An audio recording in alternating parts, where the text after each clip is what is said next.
لیکن ہمارے بعض علماء نے جو اس پر نکتہ بیان کیا وہ یہ ہے کہ حضور کا نام بطور نام یا محمد کہنا یہ بے ادبی ہے، لیکن حضور کا نام ایک مقام پر نام ہے اور دوسرے مقام پر وہ مکمل نعت ہے، کیونکہ محمد کا مطلب ہوتا ہے جس کی سب سے زیادہ تعریف کی گئی ہو، تو اس لیے یہ نام مستقل ایک نعت بھی ہے۔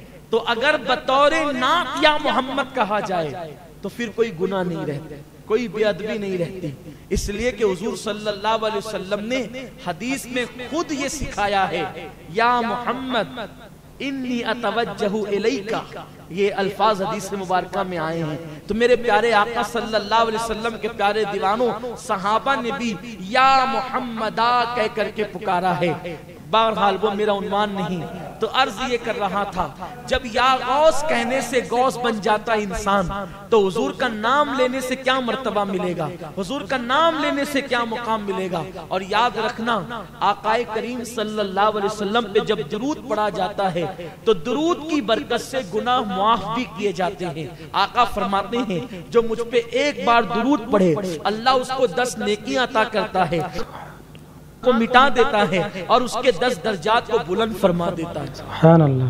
ایک مرتبہ کا واقعہ ہے کہ ایک شخص اپنے باپ کے ساتھ حج کے لیے چلا، اور جب وہ حج کرنے کے لیے پہنچا تو وہ کعبے کا غلاف پکڑتا تو درود پڑھتا، طواف کرتا تو درود پڑھتا، زمزم پہ آتا تو درود پڑھتا، مقام ابراہیم پہ آتا تو درود پڑھتا، درود درود درود درود درود ہی پڑھتا رہا۔ عرفات میں درود، منی میں درود، مزدلفہ میں درود، سب جگہ درود۔ یہ بھی ایک بات ہے، جو درود پڑھتا ہے نا اس کے دل کی جتنی تمنا ہوتی ہے بغیر مانگے ملتی ہے، اس لیے کہ درود حضور کے لیے دعا ہے۔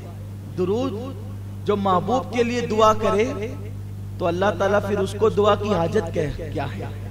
اب یہاں یہ بات مت سوچنا کہ ہم حضور کے لیے دعا کرتے ہیں تو حضور کے مرتبے بڑھتے نہیں، اللہ اکبر، ہم حضور کے لیے دعا کرتے ہیں تو اپنی بگڑی بنتی ہے۔ جی بے شک، ہم حضور کے لیے دعا کرتے ہیں تو اپنی بگڑی بنتی ہے، اور درود درود درود پڑھتے رہے۔ وہ نوجوان کو ایک بزرگ نے دیکھا، لوگوں نے اس بزرگ کا نام غلط بیان کیا ہے، لیکن زیادہ تر لوگ جس بزرگ کا نام بیان کرتے ہیں وہ حضرت مالک ابن دینار ہے۔ حضرت مالک ابن دینار نے اس بندے کو دیکھا اور پوچھا کہ اے بندے، تو طواف کرتا ہے تو درود پڑھتا ہے، عرفہ میں درود، مزدلفہ میں درود، مقام پر درود، ملتزم پر درود، ہر جگہ درود درود، کیوں درود پڑھتا ہے؟ اس نے کہا اگر آپ اتنے بڑے اللہ کے برگزیدہ بندے نہ ہوتے تو میں آپ کو یہ راز کبھی نہ بتاتا۔ میں جو آ رہا تھا اپنے باپ کے ساتھ، جب میں اپنے باپ کے ساتھ سفر حج پہ نکلا تو مجھے معلوم ہے کہ میرا باپ بڑا پاپی ہے، لیکن میری نیت یہ تھی کہ میرا باپ حج کر لے گا تو اللہ تبارک و تعالی اس کے گناہ کو معاف کر دے گا۔ لیکن افسوس اس پر ہوا کہ جب ہم لوگ حج کا سفر کرتے رہے تو اچانک رستے میں میرے باپ کی طبیعت علیل ہوئی اور اس کا انتقال ہو گیا، اور جب اس کا انتقال ہو گیا، صحرا تھا، جنگل تھا، بیابان تھا، میں نے اس غم کے عالم میں کہ اب میں اور میرا باپ، میں کیسے اس کی تدفین کروں، کیا کروں، کچھ سمجھ میں نہیں آتا تھا۔ ایسے میں نے سوچا کہ ایک کام کرتے ہیں کہ باپ کے لیے قبر کھودتے ہیں۔ میں اپنے باپ کے لیے قبر کھودنے لگا تو میں نے کیا دیکھا کہ میرے باپ کی شکل گدھے کی طرح، اس کا پورا جسم انسان کی طرح اور اس کی شکل گدھے کی طرح۔ میں تو اور پریشان ہوا کہ میرے لیے تعجب کی بات زیادہ نہ تھی، لیکن پھر بھی افسوس تھا کہ وہ باپ ہے، کیونکہ وہ بہت بڑا پاپی انسان تھا، بہت بڑا گنہگار تھا، سیاکار تھا وہ۔ ایسے میں نے اس کے جسم پہ چادر ڈال دی، کیونکہ اب میں کیا کر سکتا تھا، میں نے اس کا چہرہ چھپا دیا اور میں اس کے سرانے بیٹھ کر کے رونے لگا۔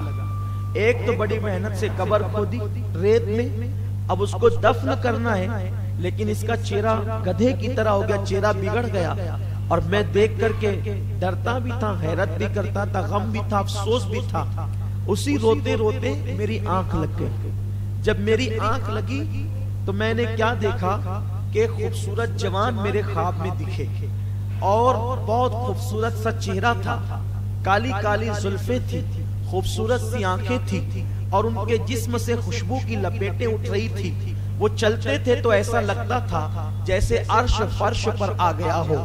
ان کی اس معصوم ادا کو دیکھ کر میں حیران تھا. وہ سیدھا آئے اور آنے کے بعد میرے باپ کی میت سے چادر ہٹایا, دیکھا تو جو ہے وہ گدھے کی طرح چہرہ تھا, اپنا مبارک ہاتھ چمکتا ہوا انہوں نے میرے باپ کے چہرے پہ پھیرا تو میرے باپ کا چہرہ 14ویں رات کے چاند کی طرح روشن ہو گیا, منور ہو گیا.